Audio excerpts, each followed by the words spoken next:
Hello,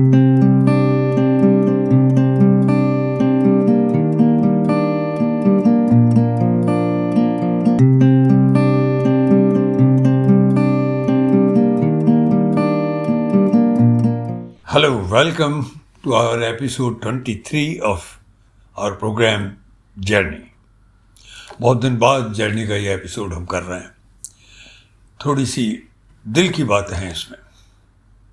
यूं भी एक कहावत है हिंदी में, मन की सुनो. When in doubt, listen to your heart beats. किस संबंध में कह रहा हूं मैं ये बात? इसका संबंध एक फिल्म से है. दिल के करीब एक बहुत मन को छूने वाली फिल्म, मेरी अपनी ही फिल्म. थोड़ा सा पास्ट में जाकर कहानी शुरू होगी. ये मेरे ख्याल से 1997 या 96-97 की बात है कि एक फिल्म की परिकल्पना की गई. क्यों की गई, उसके पीछे भी एक कहानी है. मेरी एक फिल्म थी सच, जो मैंने त्रिवेंद्रम में बनाई थी. बड़ी बोल्ड फिल्म थी, about man woman relationships with in marriage and without marriage. Such release हुई थी 1990 में. जब सच रिलीज हुई थी तो सच ने बहुत अच्छी बिजनेस की थी. मैंने अपने आप ही बनाई थी, अपने ही पैसे से बनाई थी. बिजनेस बहुत अच्छी हुई थी, सराहना भी बहुत हुई थी.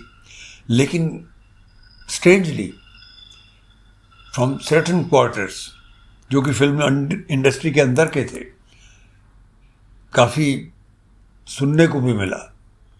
बहुत से ऐसे लोग थे जो खुद अच्छी फिल्मों के लिए स्ट्रगल कर रहे थे. उन्होंने भी कई दफ़ा अपने को अपना परिचय दिए बगैर एक तरह का अटैक किया. मेरा मतलब यह है कि ऐसी घटनाएं हुई. फ्रैंकली मैं एक आध आवाज़ मुझे आज भी गूंजती है मेरे कानों में, और मुझे लगता है कि मैं उन आवाज़ों को पहचानता हूँ, पर मैं उनका नाम नहीं लूँगा. जैसे फॉर इंस्टेंस, एक फ़ोन आता है और शुरू बड़े अच्छी तरह से होता है. विनोद सर, आपकी फिल्म देखी या सच देखी, क्या फिल्म है, ये है वो है, डीप ये वो, और पहले तारीफ की. और सडनली वही आवाज़, वही शख्स गाली गलौच में शुरू हो जाता है. तुमने कैसे हिम्मत, और इतनी भद्दी गंदी गालियां कि आप जवाब नहीं दे सकते. मैं भी ज़रा यंग था, चैलेंजिंग था, उद्यम था मुझ में जवाब देने का. तो मैं भी कस के जवाब देता था और वो आवाज़ें फिर बंद हो जाती थी. और अभी भी मुझे वो आवाज़ें कुछ गूंजती सी हैं, और ऐसा मुझे लगता है उनमें एक आध काफ़ी बड़ी शख्सियत बन गए आगे चलकर. तो क्यों हुआ ये ऐसा? क्योंकि सिर्फ एक बात थी छोटी सी. उस फिल्म के अंदर जो कुछ एक प्रणय के दृश्य थे, रोमांस के या रिलेशनशिप के, उनमें बड़ी इंटेंसिटी थी. Deep mouth to mouth kisses थे. मैंने खुद उसमें काम किया था. So they were very intense, just like any notable English film. वरना ज़्यादातर जो कहानी का की जो पटकथा थी वो बहुत बहुत चैलेंजिंग थी. तो मुझे एक तरह की चिढ़ सी हुई कि ये क्या हो रहा है मेरे साथ. और थोड़ी मुझे कहीं ये भी लगा कि I should course correct myself, because as a result of this film बहुत से लोगों ने मुझे बिल्कुल वर्जित कर दिया, मुझे थोड़ा आउट सा कर दिया. ये तो सिर्फ ऐसी फिल्में बना सकते हैं. और एक आध अजीब से प्रपोजल्स भी आए मेरे पास, जो मैंने बिल्कुल टर्न डाउन कर दिए. तो मेरे लिए अपने आप को एक तरह से फिर से डिस्कवर करना ज़रूरी हो गया. I have to reinvent myself. तो मैंने अपने आप को एक चैलेंज दिया कि मुझे अगेन एक फिल्म अपने पैसे से ही बनानी पड़ेगी, और लिमिटेड बजट में बनानी पड़ेगी, बहुत छोटे बजट में. और उसकी कहानी बड़ी चैलेंजिंग होनी चाहिए, और बहुत मन को छूती हुई जैसी कहानी होनी चाहिए. लेकिन उसके अंदर कोई सेक्स टाइप के या इंटेंसिटी के, मोहब्बत की इंटेंसिटी के या किसेस के ऐसे सीन्स नहीं होंगे. और मुझे एक साफ़ सुथरे तरीके से बनानी है, फिर भी बोल्ड बनानी है, तो कैसे करूं? और मैंने फिर एक कहानी सोची। उसका जो स्ट्रक्चर था, स्ट्रक्चरली भी चैलेंजिंग थी। उसके अंदर हीरो हीरोइन बिल्कुल मिलने वाले नहीं थे। उनके अंदर, उनके बीच में पूरा ताल्लुक टेलीफोन पर होना था, और टेलीफोन से जो संबंध शुरू होता है इंसिडेंटली, वो कैसे दोनों की पर्सनैलिटी को चेंज करता है। एक की पर्सनैलिटी मैच्योरर एंड मैच्योरर, गंभीर होती जाती है, नए नए आयाम निखर कर आने लगते हैं, और दूसरा जो गहरा शख्स है, उसकी पर्सनैलिटी सक्सेस मिलने पर किस तरह से धीरे धीरे उच्छृंखल, सुपरफ्लुअस होती चली जाती है। फिल्म में नए आर्टिस्ट थे, क्योंकि मैं अफोर्ड भी नहीं कर सकता था। आज का एक बहुत नामी चेहरा आर माधवन, उसकी ये पहली फिल्म है, पहली फीचर फिल्म है, हिंदी फीचर फिल्म।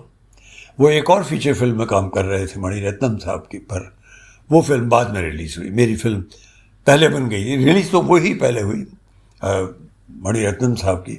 मेरी फिल्म तो टेक्निकली कभी रिलीज़ ही नहीं हुई, थिएट्रिकली रिलीज़ नहीं हुई। तो और जो हीरोइन थी वो बंगाल की एक एक्ट्रेस थी, एक दो फिल्में बंगाली में की थी उन्होंने, पर वो उड़ीसी जो डांस होता है उसकी बहुत बड़ी एक्सपोनेंट थी, बहुत ही आला डांसर थी उड़ीसी की। गुरुजी केलुचंद्र महापात्रा की बड़ी खास शिष्या थी वो, नंदिनी घोषाल। ये उनकी पहली एक proper full size deep film थी। वो बम्बई मिलने आई, उनका सिलेक्शन हो गया, और हम फिर लौट के वो लंबी तारीखें लेके आई, और एक ही शेड्यूल में हमने फिल्म पूरी की। द फिल्म अपने आप में बहुत डीप, सेंसिटिव वगैरह मानी गई, उसकी कहानी भी चैलेंजिंग मानी गई, और पर फिल्म को कोई ख़रीदार नहीं मिलता था, रिलीज़ नहीं मिल पा रही थी। तो मेरे लिए बड़ी अजीब दुविधा हो गई कि फ़िल्म कंप्लीट हो गई और मैं कुछ नहीं कर पा रहा था। तो मैंने, एक बहुत बड़ा कॉर्पोरेट ग्रुप है जिन्होंने एक बड़ा टेलीविज़न चैनल भी शुरू किया था, और मुझे ही उसकी जिम्मेदारी भी दी थी। तो उसके जो चीफ थे, चेयरमैन थे, उन्हें फिल्मों का शौक़ था। तो मैंने अपनी फिल्म को ख़ास तौर पे उन्हें एक प्रिंट ले जा कर के दिखाया लखनऊ में, उनको और उनकी पत्नी को। उनके कुछ दूसरे जो सीनियर ऑफिशियल्स थे उन्होंने भी देखी, और अकेले देखी, और वो फिल्म से बहुत प्रभावित हो गए। उस रात कुछ मीटिंग्स थी उनकी, देर रात तक, तो तब तो ज़्यादा नहीं बोले, और मैं उसके बाद में सुबह की फ़्लाइट से ही दिल्ली आ गया। तो सुबह 7:30 बजे के करीब उन्होंने फ़ोन करके मुझे जगाया। उन्होंने अपने लोगों से कहा कि विनोद जी को जगा लीजिएगा, मैं बात करना चाहूँगा। तो वो जब लाइन पे आए, तो पहली लाइन जो उन्होंने बोली वो ये थी, विनोद जी, भैया अकेली छोड़ नहीं रही है, I can't forget this film. और वो फिर कहने लगे, ऐसा है, बहुत ही प्यारी फिल्म बनी है यार, एंड में ऐसा कर लो। उसमें एंड जो था कुछ इस टाइप का था कि हीरोइन जो हैं इन रियल सेंस मिलते नहीं हैं, and he wanted A happy ending, और वो आइडिया सजेस्ट करने लगे।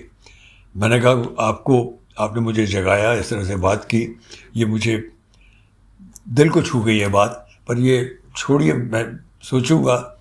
मैंने बड़ा सोच समझ के वैसे इसका एंड रखा था, और मैंने उसे नहीं बदला। फिर ऐसी घड़ी आई कि मुझे उन्हीं का दरवाज़ा खटखटाना पड़ा। कि मैंने उनसे कहा, वो एक दिन मेरे कमरे में आए ऑफिस में, ऑफिस तो उन्हीं का था, और वो आए और मैंने एकदम इसका जिक्र कर दिया, और मैंने कहा कि आपको एक फ़िल्म बहुत पसंद आई थी, लेकिन मैं जो आप कह रहे थे वो नहीं कर पाया। मुझे अपनी फिल्म में विश्वास है, मैं वैसे ही रिलीज़ करना भी चाहता हूँ उसे, लेकिन मैं रिलीज़ नहीं कर पा रहा हूँ। जब मैंने बनाई थी तो मुझे मालूम नहीं था कि मार्केटिंग सीन इतना बदल जाएगा कि नए हीरो हीरोइन के लिए कोई बिल्कुल तैयार ही नहीं होगा। तो मैं उम्मीद करना चाहता हूँ कि आप मेरी मदद कर सकेंगे। एंड इन्होंने एकदम कह दिया मुझसे कि मैं करूँगा मदद, आप मुझे 2 प्रपोजल दे दीजिए, मैं कोई ना कोई उसमें से करके इसको रिलीज़ करेंगे। इतनी खूबसूरत फिल्म है और उन्होंने कोई शर्त नहीं लगाई अब, और उन्होंने फिल्म को सैंक्शन दे दी। मुझे जितना पैसा मैंने लगाया था पूरा पैसा दे दिया गया। और ये कुछ दिन बाद, जबकि मैं उस चैनल को छोड़ रहा था, मेरे छोड़ने के बावजूद उसकी रिलीज़ प्लान हो गई, पूरी तैयारी हो गई रिलीज़ की, पर पब्लिसिटी के लिए बजट कम था। सिर्फ इतनी मेरी ज़रा मजबूरी सी थी। और कलकत्ते उसका एक उसका VHS भेजा गया। नंदन थिएटर कॉम्प्लेक्स जो है आर्ट थिएटर, वहाँ पर उनके जो इंचार्ज थे उन दिनों, बुज़ुर्ग थे, अंशु सुर, उनके देखने के लिए भेजा गया, क्योंकि वो देखने के बाद फिल्म अप्रूव करते थे और हमें नंदन से बहुत अपेक्षा थी, क्योंकि फिल्म उस क्वालिटी की थी। तो रिलीज़ के साथ साथ ये तैयारी कलकत्ते की भी चल रही थी, बम्बई के साथ ही रिलीज़ करने की। तो अंशु सुर साहब ने जब फिल्म देख ली तो ख़ुद फ़ोन किया मुझे, और बहुत ही दिल को छूने वाली बात उन्होंने कही मुझसे।